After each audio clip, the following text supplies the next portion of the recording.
Yo, yo, yo. What is up? Let me get everything situated real quick.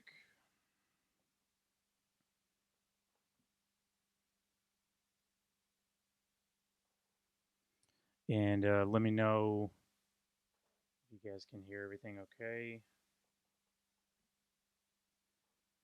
We'll jump in with the audio for the session in a second. Yeah. Hope everybody's doing good. Hope your Sunday's going good. Um I I wanted to go over kind of like my drum, not just recording process, but like mixing process. Because I had a lot of people asking me kind of yesterday. Let me close this out. I had a lot of people asking me yesterday. Just want to make sure the levels are good. Um, asking me how everything was going, how I'm like doing the process, how I'm doing mixing and all that. And I want to show y'all the track, which shout out to C Dub for doing What's Your Take. And if you don't know what that's about, you can message me or you can follow him on Instagram or Facebook. Essentially, what he does is he sends out just piano and like a loop, and he'll send out a song every week and have musicians all over the world. Anybody that wants to submit can submit. If you play like we had a saxophone player yesterday. It's not just specific to like drums, bass, keys, guitar. It's really anything, and he's working on something I think for vocalists and stuff like that. So I know he's got a lot of stuff coming out um, soon as well. But for right now, what's your take specifically? Um, he will listen live on Facebook every Saturday, and you have the whole week to submit. Every Saturday he will basically live in person on Facebook kind of choose like different instruments that match with other instruments. So if you have this bass player and this drummer or this keyboard player, they really gel. And keep in mind, none of these people have played together before. They haven't gotten together and pre-recorded anything. It's all that's why it's called What's Your Take. It's all based off of what each individual person is doing. Really cool concept. And yesterday was my second time submitting, and just a huge blessing. I was able to be chosen for drums, which I'm unbelievably grateful for. And I had a lot of people reaching out, specifically asking, what are you using, what are you recording on, all this kind of stuff. So I'm gonna go through real quick. I'm gonna go through kind of like the gear setup, and then we can listen over this session. And I took all the plugins off because I'm gonna do this from scratch basically, and hopefully hopefully it'll sound even better than it did, because I'll have a little bit of time to kind of sit here. But this video is not going to be super long. I'm not planning on being on here for like 2 hours. I'm hoping I can keep it to 45 minutes or less, because it's just drums. We're not mixing a whole song. But okay, so real quick, I'm gonna pull up my YouTube channel, which shameless plug. If you want to, if you want to subscribe to my YouTube channel, just type in Heath Beam. You'll see my page come up, and my logo. My full name is Jonathan Heath Beam. So if a lot of people get confused, they're like, "What's the JHB for?" I've always been a fan of my initials, and that's kind of the handle that I go by. But just so people don't get confused, I do prefer to be called Heath. That's my middle name, but that's what I go by. That's what all my friends and family call me. So yeah, just search Heath Beam on Instagram, and obviously if you're watching on Facebook, you're either already a friend of mine or you can see it. I need to change that right there. That's not Jonathan Heathbeam. It's just Heathbeam on Instagram and Facebook now.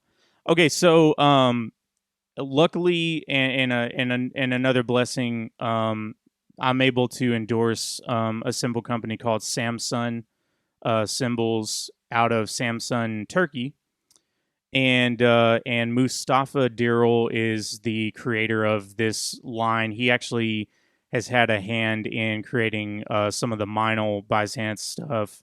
A lot of factories come out of Turkey, obviously, for cymbals, and it's a company I really love. They have a lot of custom options that you can create stuff. And then Tim Qualls is the United States rep, artist rep, and phenomenal guy, incredibly easy to work with. He always like takes care of me if I break a cymbal, if something happens.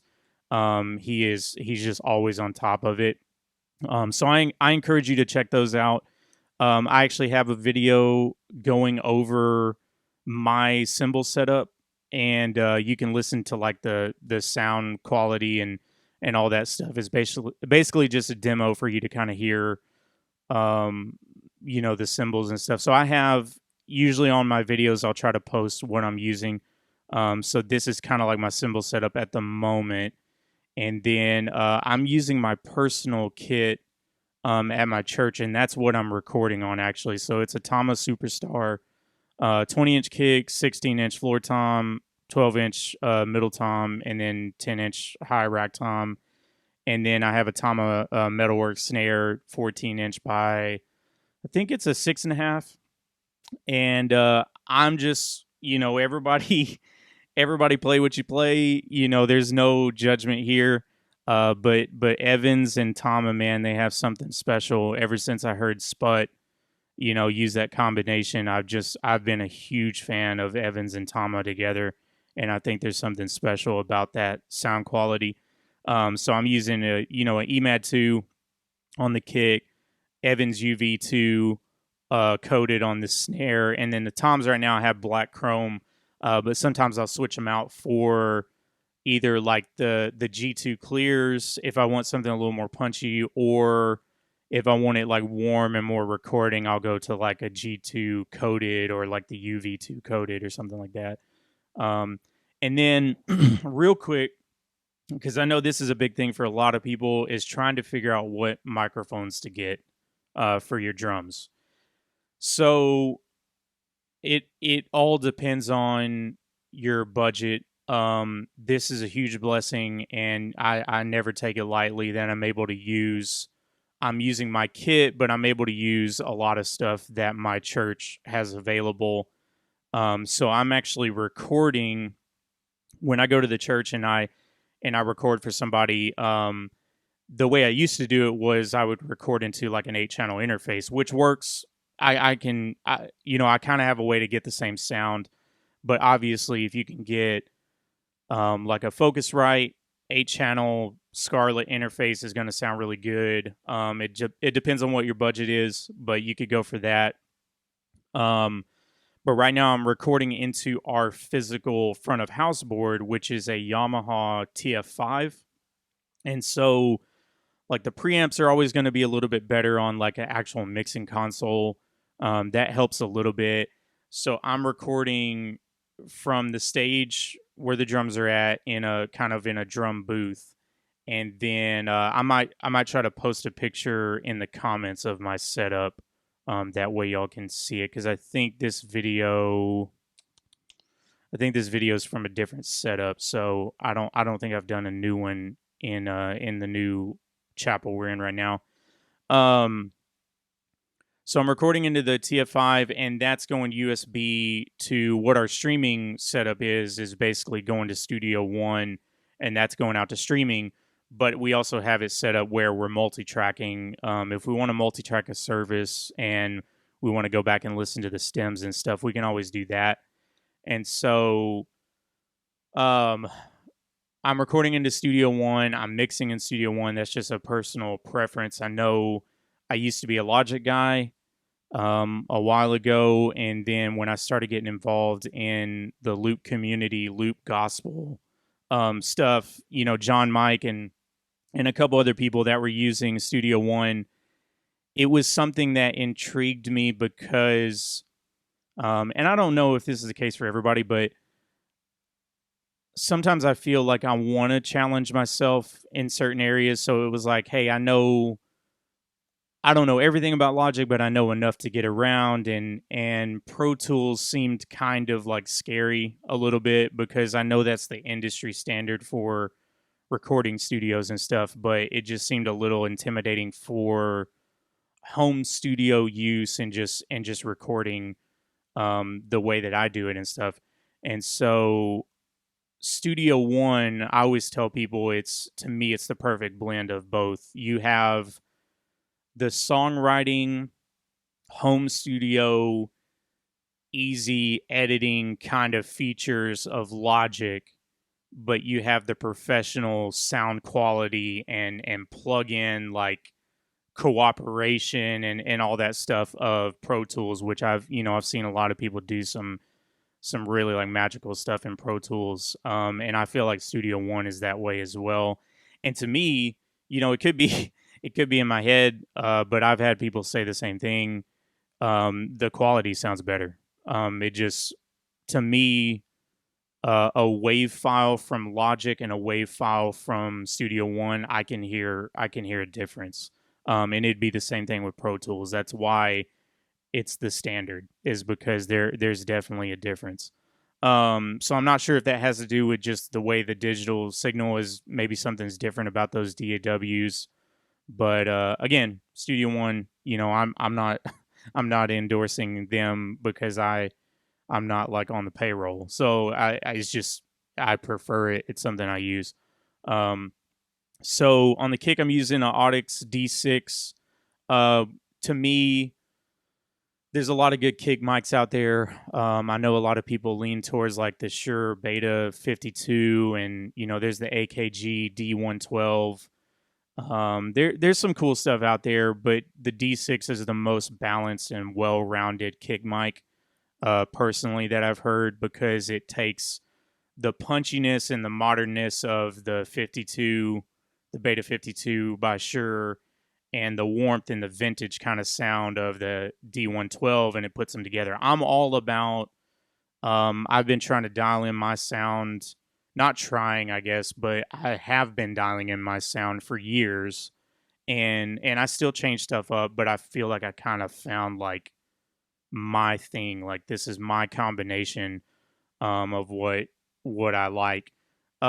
Snare top and bottom is always going to be the SM57 for me. That's kind of like the go-to. And then so toms, again, this is depending on your budget.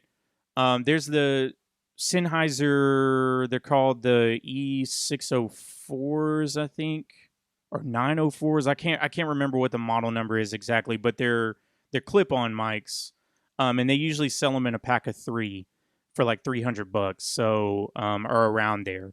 So if I didn't have what I have here, I would probably go for those as kind of another option. But our church has the Sennheiser MD421s, which are they're incredible. Tom microphones. I've used them for guitar amps and stuff like that. I mean, they're amazing. And then another kind of like bigger microphone for this situation on the market and stuff is the AKG, C414. A pair of those, they're pretty pricey, but I would almost say anybody that is looking to save for like better gear and stuff, I would kind of start from the top and then work your way down. So if you have a cheap kick mic and cheap tom mics and a cheap snare mic, but you have the budget to upgrade something, um, I would kind of start from the top down. So I would actually go for overheads probably first, because these overheads are incredible, and they pick up everything, and you can get a lot of your snare and tom and hi hat and cymbal detail from these alone. And I'll show you in a second what they sound like, kind of like raw, and you'll hear they're picking up pretty much everything. And then we have a hi hat mic, the Shure SM81, which is really good. It depends. I like having a hi-hat mic because if I need it, it's there. If I don't, I can just mute it. Like if I'm getting enough of the hi-hats in the overheads, or if it's not a hi-hat driven song and I don't need a lot, it's cool. But like I'll show you in a little bit, the Shure SM81 hi-hat mic, I kind of pan, to this side. It's almost like you're sitting behind the kit where you hear it kind of coming out on one side, and not all the way panned, but just kind of a little more to the left. So let's go through real quick, and I've already panned the overheads. So let me show you, and let me know if everybody's hearing the volume okay and all that stuff, and we can kind of figure it out from there. And I might actually pull up OBS real quick just to check. Yeah, so the volume is probably going to be low on those at the moment, but we'll kind of pick it up. No, I don't want to do that. There we go.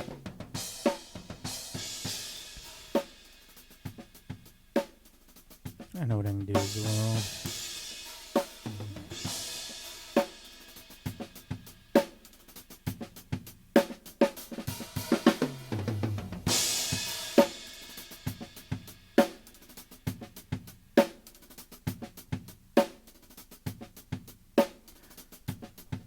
So this is just the AKG C414s, and they're flat. This is just straight in.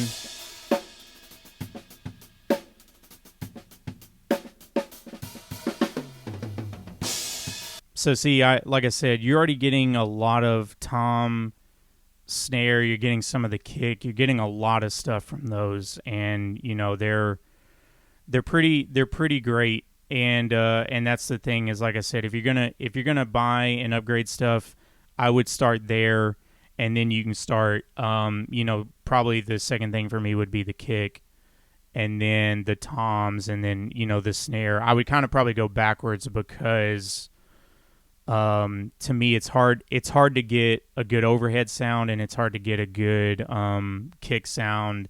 You can work with snare stuff, you can work with toms a little bit more, and then once you upgrade all your stuff, then you're going to be in good shape. So real quick, we'll listen to the actual track, and then we'll kind of go through. I'm just going to show you we're going to loop this for a second, and then we'll listen to the whole thing once we start the mixing.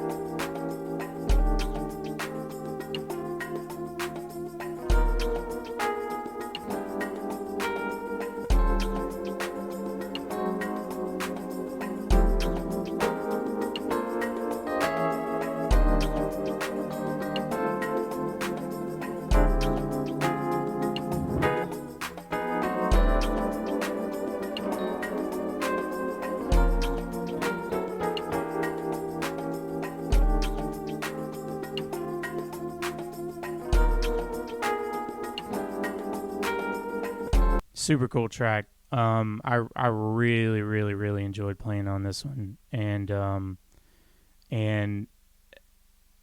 my thought process was like trying to figure out again what the other instruments were going to be doing, and everybody has a different way of doing things. When I sat down and listened to this, I've just always been this way, and I hope I can just continue to be this way, which is I love watching people like Blaze, their instrument. There are so many good drummers. There's a lot of people I look up to, like Spud, Calvin Rogers, Chris Coleman, like all these guys that have just been in the game for a long time, and they're monsters. And so I have the respect for their craft and their skill and all that stuff. But I know, number one, everybody's different.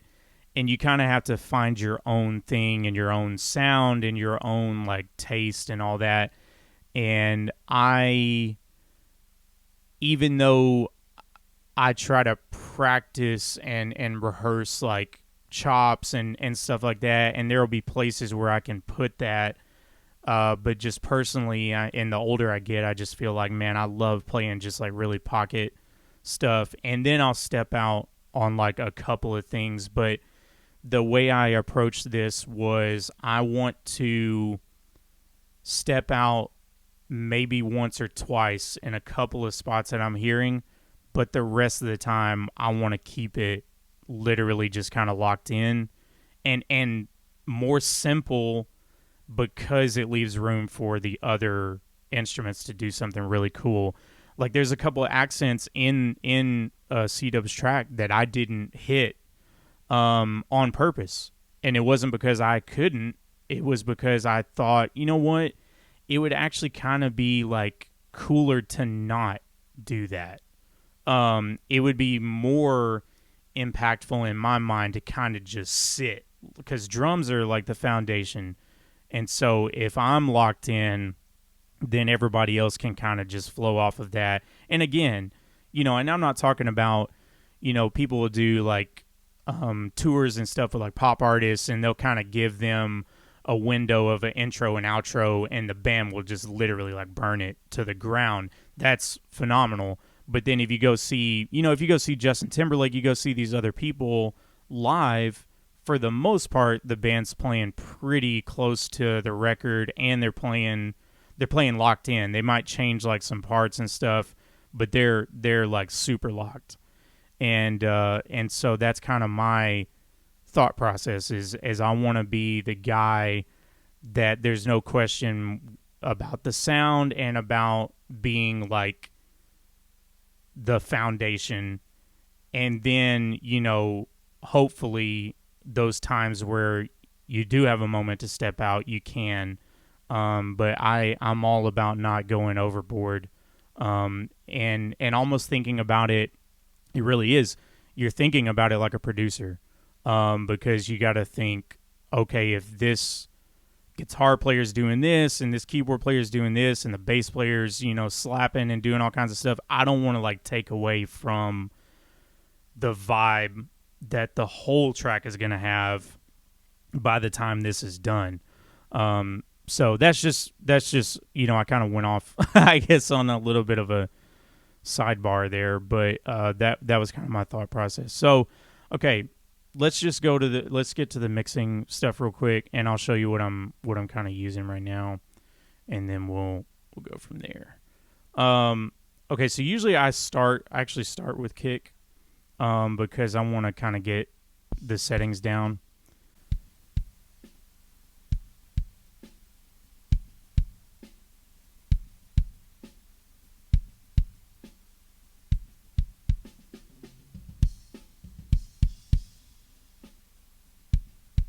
Yeah, that should be fine. Okay, so what I'm going to do is I'm going to pull up, so in Studio One, I've actually saved, I've saved some channels. Actually, is it this one? Yeah, that should be it. I've saved some channels, that way when I'm doing stuff like this, I don't have to spend a lot of time redialing in stuff. So I encourage you, if you can, to go in and save. Every DAW should have a way to do this, but I could go in, and I could store the preset. But what I did was I stored the channel overall, which to me is easier because it'll just load everything up. So most of the settings, I'm using Cardiac Kick. Most of the settings I'm using in the plugins are presets, because I've found personally, that's why they're there. Number one is because somebody who is a big time mixing engineer or whatever has gone in some of these plugins that are created by the person, for Waves or Slate Bundle or whoever, and they're created by that person with the preset in mind, and so I've gone through, and I just encourage you, if you have a DAW and you have some Waves plugins or other stuff, go through the settings and kind of see what you like. And somebody told me one time, because a lot of people can get real sidetracked by the way things look and not the way they sound. And I mean that by saying, like, if you say, well, normally on the EQ, I will roll off the low end to like 50 hertz or something. And it's like, yeah, that's cool, but that doesn't always work for every single situation because things can change. The track can be different. It's a different recording. There's just all kinds of variables. So I would go off your ear more than going off of what you're seeing. And if you're moving a button and a fader and whatever, and you're like, man, that sounds really good, I would just leave it, and then as you're moving stuff around, you can adjust and all that. But your initial reaction of like, man, that sounds really good, is probably going to be pretty close to, because you can start second guessing yourself a lot if you get into the weeds on that. So this is the JJP drums plugin by Waves, and so again, I'm using Cardiac Kick, and then that's one of the presets, and then this is from the Slate bundle. It's one of their compressors. I have it on Classic Mix. If I want to adjust the threshold, I can to kind of like help it a little bit more. And then this is the EQ plugin, actually just by Studio One. Studio One has a lot of great plugins. So if you're kind of just now getting into all of this, what you could do is get, Studio One Artist or Professional, and you're already going to have a lot of plugins at your disposal. And just because I'm using Waves or Slate or whatever doesn't mean I can't get close to the same thing with the Studio One stuff. Because I like a lot of their compressors and all of that, but you kind of, everything's about elevating the quality. And so you get to a certain point where you're like, hey, I need to do this certain thing. And Waves has something that can make that possible. It just, that's what it comes down to in the end. So I have those three. So let's, actually, I'm going to turn it off real quick. We'll listen to the kick.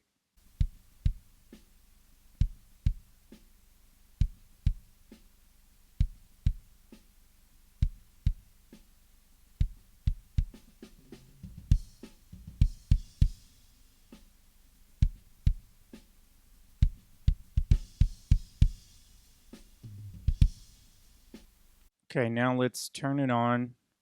And I'm kind of going a little slower because I've found that running OBS and a lot of these other apps and Studio One and all that at the same time can be a lot on the computer. So I'll probably stop it. You might see me save the project and then we'll listen again. So kind of keep that in mind. Here's the kick with the plugins on.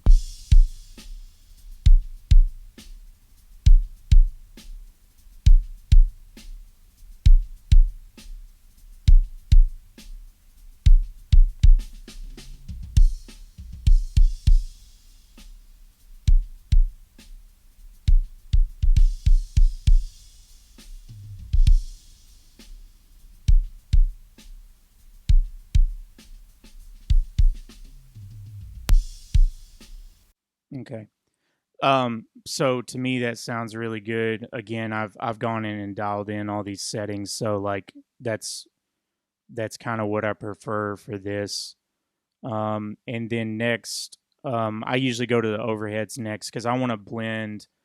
I want to blend in the kick and the overheads first before I start adding in the other stuff. And so, usually for the overheads, I just use EQ, and so I'll do it on both of them identically. You can see I'm rolling off, around 50 hertz. I actually have the low end kind of boosted back right there a little bit. I don't want too many highs. And you can see I've saved some other presets in here before as well. I don't want it to be like, I don't want the cymbals to be so crisp that they're like piercing. I want it to still be like natural, but they have to cut through as well. So let's play the kick and the overheads together, and I'll kind of level some of that out.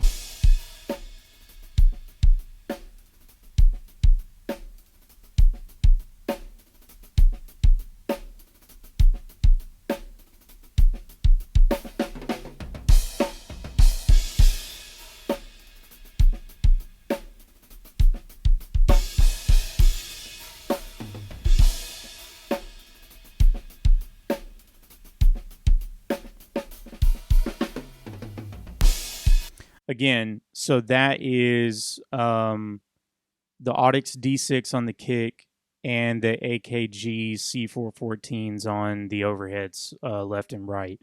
And I have them panned hard left and right, so you're getting at least kind of like a full stereo image of the kit over the top.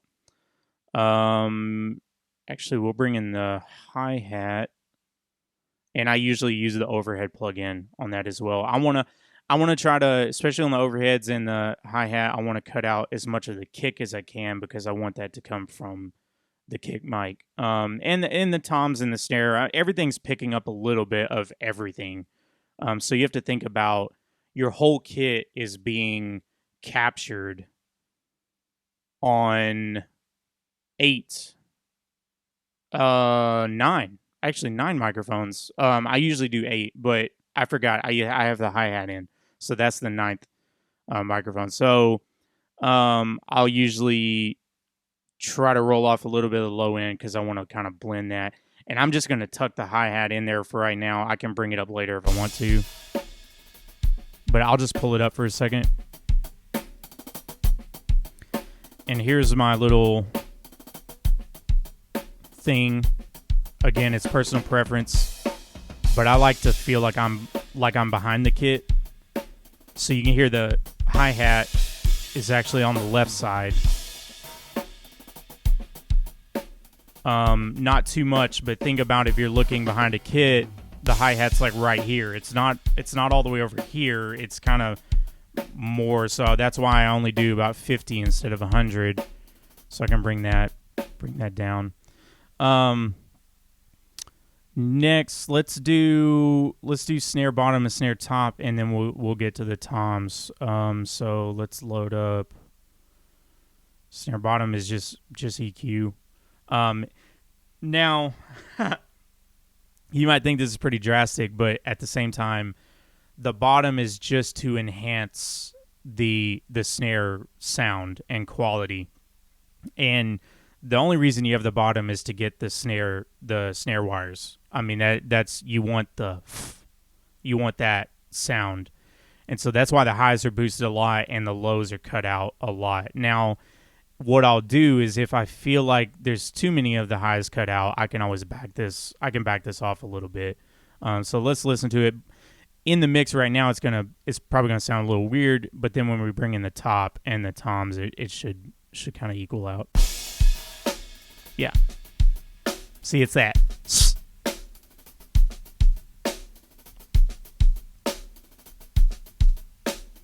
Again.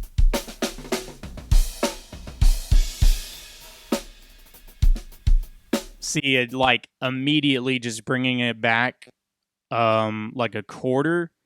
It already added like some more meat, to the snare sound. Now it's like, I kind of like that.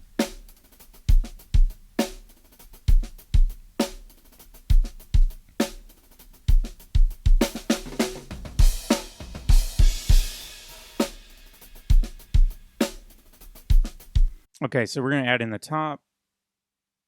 And we'll pull up actually, let me do this.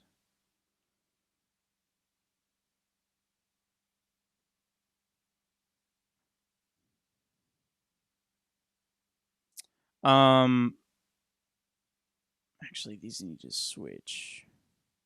Yeah, so normally you want your compressor up top. I'm actually not sure why those were traded, but I'm using another compressor by the Slate bundle, Slate Digital. So that you can see I have it on aggressive HP, and again I can set the ratio and the threshold and all that stuff kind of to taste. And then I'm using the JJP Plug in again, and we're on Cho snare, just the regular one, not wet, because I for this if you're mixing an album, of course you want to introduce like reverb and stuff like that. But for this what's your take, I wanted the drums to kind of be more dry, kind of straightforward and stuff. So we'll have that on. Let's introduce the snare top, and then we'll bring in the toms.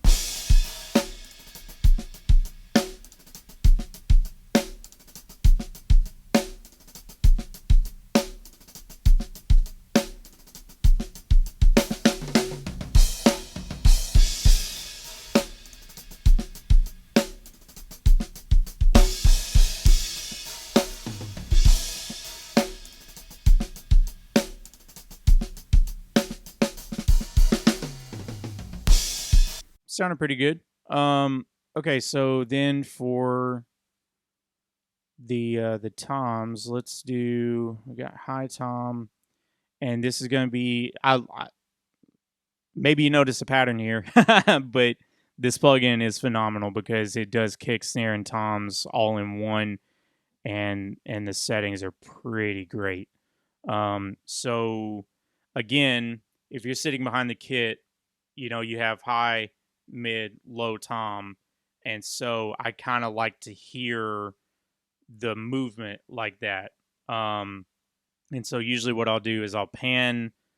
Actually, my bad, my bad. I'm panning the wrong one. I'll pan the high tom to 80. I'll pan the low tom to 80, and then I'll leave the middle tom just right there in the center. So, and the settings are not that much different on these. The mid and the high tom are actually almost identical, and then the low tom, I think the floor, I might have like the punch and the tone a little bit different on these, because I kind of want to hear. We'll bring in these. Let me bring them down just a hair, because I know they're probably going to be. That's the thing too, is like when you start like once you introduce plugins, it's going to increase the volume and the quality level, so you're able to kind of mix it a little bit differently. So let's add these in. I think we got some movement right here. Let's hear what this sounds like.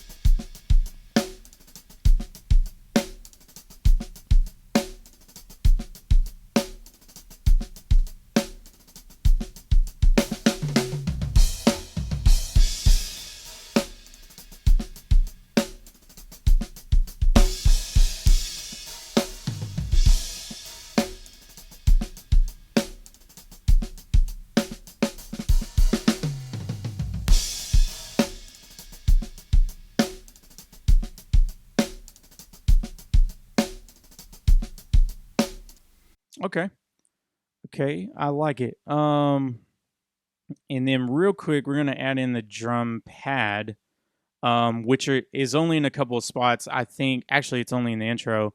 I have a Roland SPD SX or XS. I can't remember what the order of that is. And I have some external sounds on there. And a big thing for me is kind of adding like some percussion aspects. So like when I'm playing at church, we don't have a percussion player, but I'm using Ableton to run stems, or a percussion loop. So we use stems for most of our songs, and then we'll use a loop if we go back into a song or whatever. But on this side, I have the Roland. That way, I can use like chimes or like a shaker. So I have a chime sample and a shaker sample at the top right here. So that's coming from the pad. You can hear the shaker is like, I love that kind of those just dynamics of kind of adding something a little bit extra to that. So those are part of the track as well. And then real quick, let me do. I'm gonna put a limiter on here, and I'm gonna put all the drums on a VCA. That way, I can control the levels without having to like separate everything, because I feel like everything's in a pretty good spot. So I can bring that down, and then we can mix that. And then my last two, kind of like the secret sauce, I guess, is gonna be the virtual tape machine by Slate. And let me play this real quick because I'm gonna have to set the level. Actually, let me go ahead and bring it down.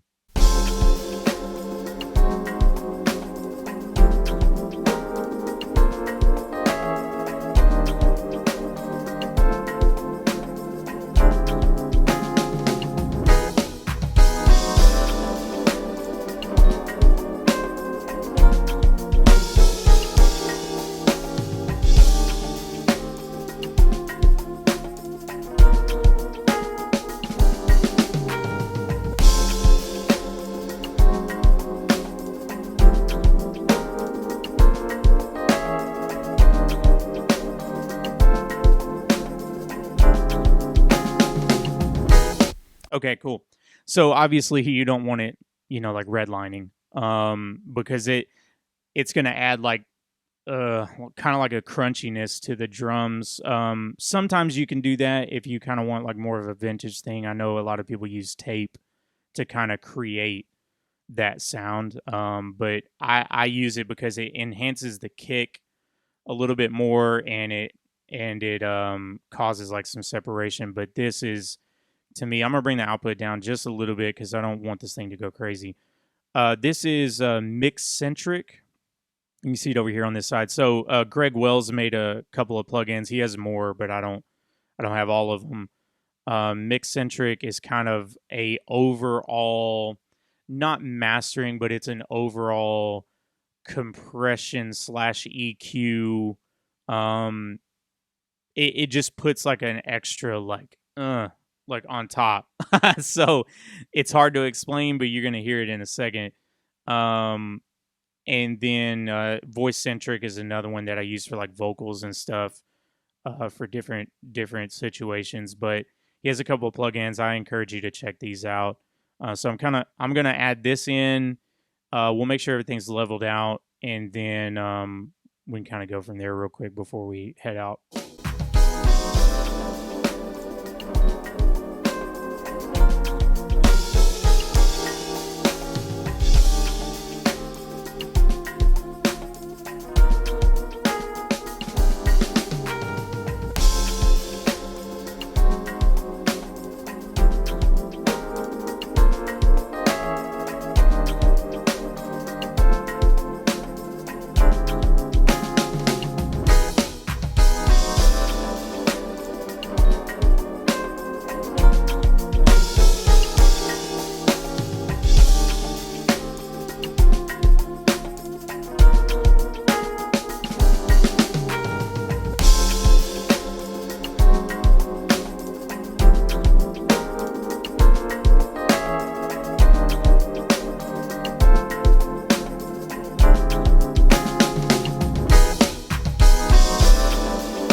Okay, cool.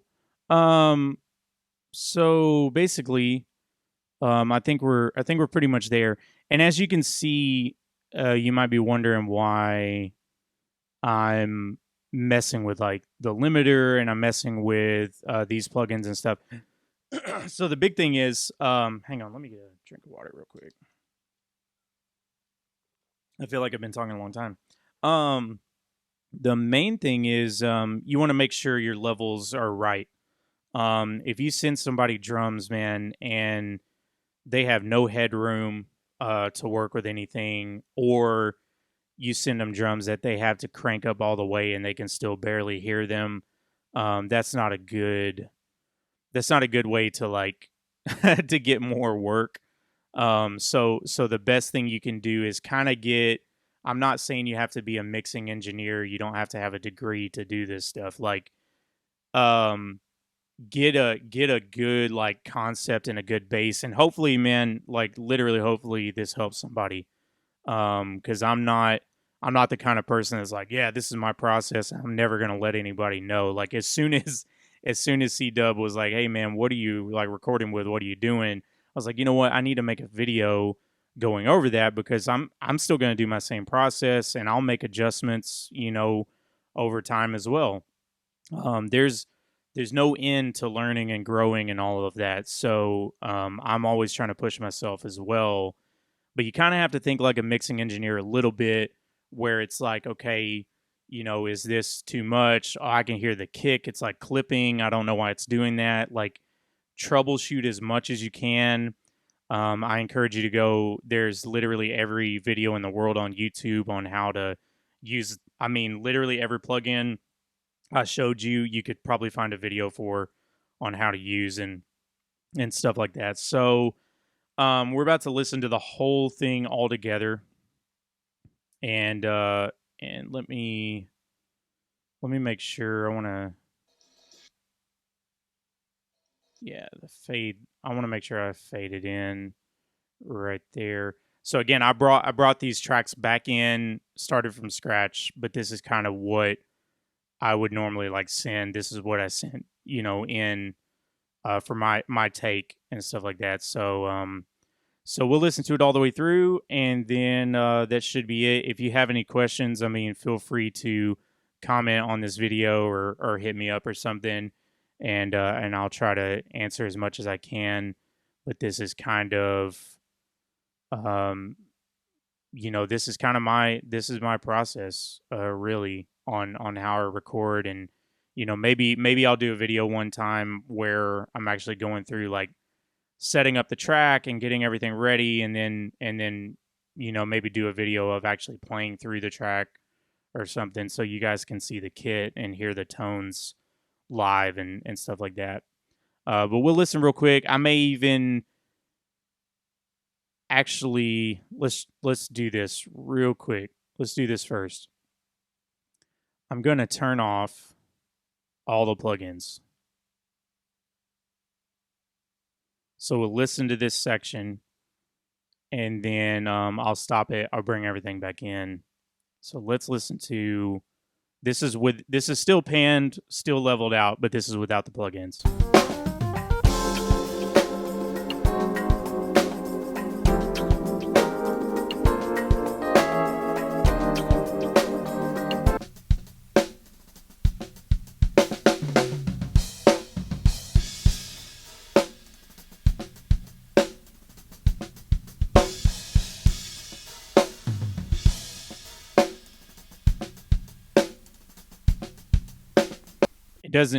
It doesn't sound bad. Like, that's the thing, is I want to send that. That's what I want to send to an engineer and say like, hey, here are the drums raw. Like, they can do whatever they want to, but if you send them that, it's like, whoa, like these are already pretty good, so they don't have to like bend over backwards to make it sound good. That's the whole point. Is like, as a drummer, I know the sound I want from the drums, so I get that sound myself by tuning, by making sure the mics are in the right place, by doing all of that before I send it out, because then they can be like, man, I barely had to do anything, and they already sound really good. So here's with everything back on. We'll just do the drums first. Oh my.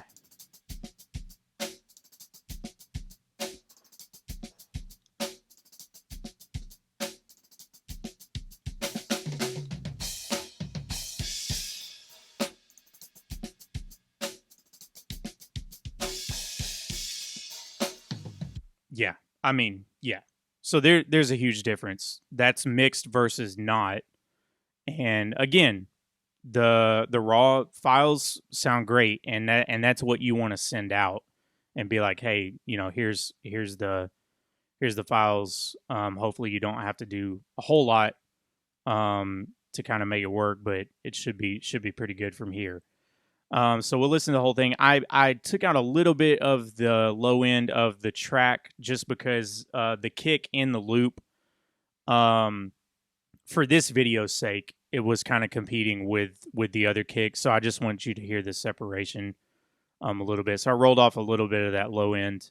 But here's the whole take, and this is what I submitted. And again, I mean, unbelievable blessing that I was able to be chosen for that and stuff. And I can't wait until the next one and more stuff to come down the road. So be watching out. Again, you can follow me on Instagram, Heathbeam, on YouTube, Heathbeam. Obviously, if you're watching on Facebook, you're already my friend, or you stumbled across this or something. Let's listen to the whole thing, and then we should be good.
And it's so good.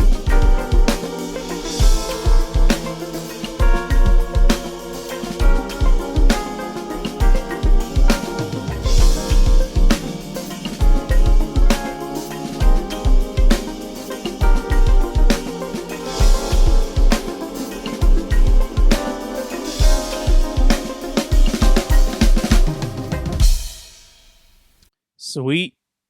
That is it. I mean, unbelievably highly encourage you to go watch the full video. I reposted it on my Instagram, not my Facebook, and then I reposted the actual overall video. I think it's about 2 hours long. Because remember, he's going through multiple musicians on each instrument and stuff like that, and kind of, if you're new to this whole concept and you don't know what it is, go watch the whole video. If you specifically want to see kind of him putting the last pieces together, I think I posted like a 15-minute video edit from that 2 hours of the ending, basically, of him putting everything together, and then I posted a 3-minute video of him going through my take specifically on Instagram and stuff, so you can check that out. And again, if you have any questions, hit me up. And we're all in this together. So we'll again, we're all growing, we're all doing stuff, but I hope this helps anybody, somebody, and I'm gonna keep doing what I'm doing. So, I look forward to hearing those of you that listened to this and watched it, and you're like, "Hey, I'm gonna submit something." Like, dude, like, do it. That's super cool. And I hope it just gets bigger and bigger and better and better as time progresses. So, I'll definitely catch you guys on the next one.